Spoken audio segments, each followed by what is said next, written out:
ನಮಸ್ಕಾರ. Welcome back to my YouTube channel. ಎಲ್ಲರೂ ಹೇಗಿದ್ದೀರಾ? ಎಲ್ಲರೂ ಚೆನ್ನಾಗಿದ್ದೀರಾ ಅಂದ್ಕೊಂಡು ಇವತ್ತಿನ ವಿಡಿಯೋನ ಸ್ಟಾರ್ಟ್ ಮಾಡ್ತಾಯಿದ್ದೀನಿ. ಇವತ್ತು ನಾನು ಮಾಡ್ತಾ ಇರೋ ರೆಸಿಪಿ ಮಶ್ರೂಮ್ ಎಗ್ ರೆಸಿಪಿ.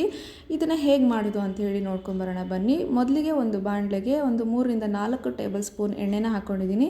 ಹಾಗೆಯೇ ಶುಂಠಿ ಮತ್ತು ಬೆಳ್ಳುಳ್ಳಿ ಪೇಸ್ಟನ್ನು ನಾನು ಮನೆಯಲ್ಲೇ ಮಾಡಿಕೊಂಡು ಅದನ್ನು ಕೂಡ ಸೇರಿಸ್ಕೊತಾ ಇದ್ದೀನಿ. ಇದನ್ನು ಸೇರಿಸ್ಕೊಂಡು ನಿಧಾನವಾಗಿ ಫ್ರೈ ಮಾಡ್ಕೊತಾ ಇದ್ದೀನಿ. ಫ್ರೈ ಆದಮೇಲೆ ನಾನು ಇಲ್ಲಿ ಒಂದು ಈರುಳ್ಳಿನ ಚಿಕ್ಕದಾಗಿ ಕಟ್ ಮಾಡಿ ಇಟ್ಕೊಂಡಿದ್ದೆ, ಅದನ್ನು ಕೂಡ ಸೇರಿಸ್ಕೊಂಡು ಫ್ರೈ ಮಾಡ್ಕೊತಾ ಇದ್ದೀನಿ.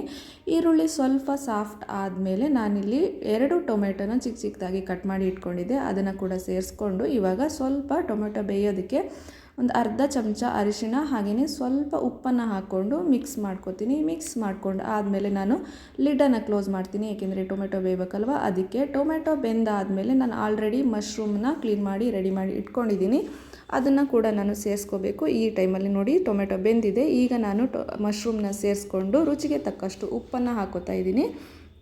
ಇದಿಷ್ಟು ಚೆನ್ನಾಗಿ ಮಿಕ್ಸ್ ಮಾಡಿ ಲಿಡ್ಡನ್ನು ಕ್ಲೋಸ್ ಮಾಡ್ತೀನಿ. ಮಶ್ರೂಮ್ ಬೇಯೋದಕ್ಕೆ ಒಂದು 5 ರಿಂದ 10 ನಿಮಿಷ ಆಗುತ್ತೆ. ಅಲ್ಲಿವರೆಗೂ ನಾನು ಲಿಡ್ಡನ್ನು ಕ್ಲೋಸ್ ಮಾಡಿ ಮೀಡಿಯಮ್ ಫ್ಲೇಮ್ನಲ್ಲಿ ಇಟ್ಟಿರ್ತೀನಿ.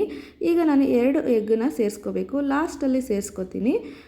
ನೋಡಿ ಇವಾಗ ಮಶ್ರೂಮ್ ಬೆಂದಿದೆ. ಒಂದು 5 ರಿಂದ 10 ನಿಮಿಷ ಆಯಿತು. ಇವಾಗ ಮಶ್ರೂಮ್ ಬೆಂದಿದೆ. ನಾನು ಈ ಟೈಮಲ್ಲಿ 1 ಚಮಚ ಖಾರದ ಪುಡಿನ ಹಾಕೋತಾ ಇದ್ದೀನಿ. ಹಾಗೆಯೇ ಒಂದು ಅರ್ಧ ಟೀ ಸ್ಪೂನ್ ಗರಂ ಮಸಾಲನ ಹಾಕ್ಕೊಂಡು ಚೆನ್ನಾಗಿ ಮಿಕ್ಸ್ ಮಾಡ್ಕೊತೀನಿ. ಚೆನ್ನಾಗಿ ಮಿಕ್ಸ್ ಮಾಡಿಕೊಂಡು ಒಂದು 2 ನಿಮಿಷ ಮಿಕ್ಸ್ ಮಾಡ್ಕೊಂಡು ಆದಮೇಲೆ ನಾನು ಇದನ್ನು ಎಲ್ಲ ಒಂದು ಸೈಡ್ಗೆ ಸೇರಿಸ್ಕೋಬೇಕು. ಈ ಗ್ರೇವಿನ ಒಂದು ಸೈಡ್ಗೆ ತಂದ್ಕೊಂಡು ಅದಾದಮೇಲೆ 2 ಮೊಟ್ಟೆನ ನಾನೇನಿಲ್ಲಿ ಒಡೆದು ರೆಡಿ ಮಾಡಿ ಇಟ್ಕೊಂಡಿದ್ದೀನಿ ಬೌಲಿಗೆ ಹಾಕಿ, ಅದನ್ನು ಕೂಡ ಸೇರಿಸ್ಕೊಂಡು ನಿಧಾನವಾಗಿ ಮೊಟ್ಟೆನ ಈ ರೀತಿ ನಾನು ಫ್ರೈ ಮಾಡ್ಕೋತಾ ಇರ್ತೀನಿ.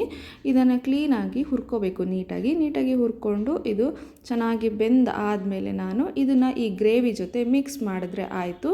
ಇದು ನನ್ನ ಮಶ್ರೂಮ್ ಎಗ್ ರೆಸಿಪಿ ಆಗಿರುತ್ತೆ. ಫ್ರೆಂಡ್ಸ್, ಹೇಗಿತ್ತು ಅಂತೇಳಿ ಕಮೆಂಟ್ಸ್ ಮಾಡಿ.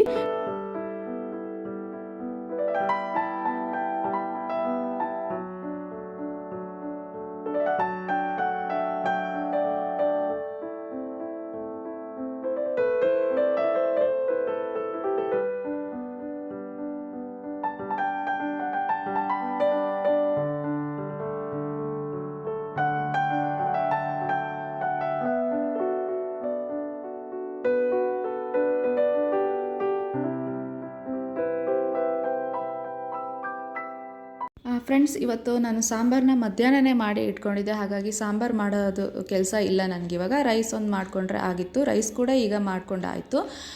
ಇನ್ನು ನಾನು ಸಾಂಬಾರನ್ನ ಬಿಸಿ ಮಾಡ್ಕೋಬೇಕಷ್ಟೇ.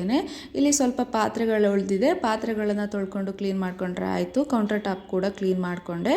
ಫ್ರೆಂಡ್ಸ್, ಈ ವಿಡಿಯೋ ಇಷ್ಟ ಆದರೆ ಪ್ಲೀಸ್ ಲೈಕ್ ಮಾಡಿ, ಕಮೆಂಟ್ ಮಾಡಿ, ಹಾಗೆಯೇ ಶೇರ್ ಮಾಡಿ. Thank you so much for watching. Bye bye.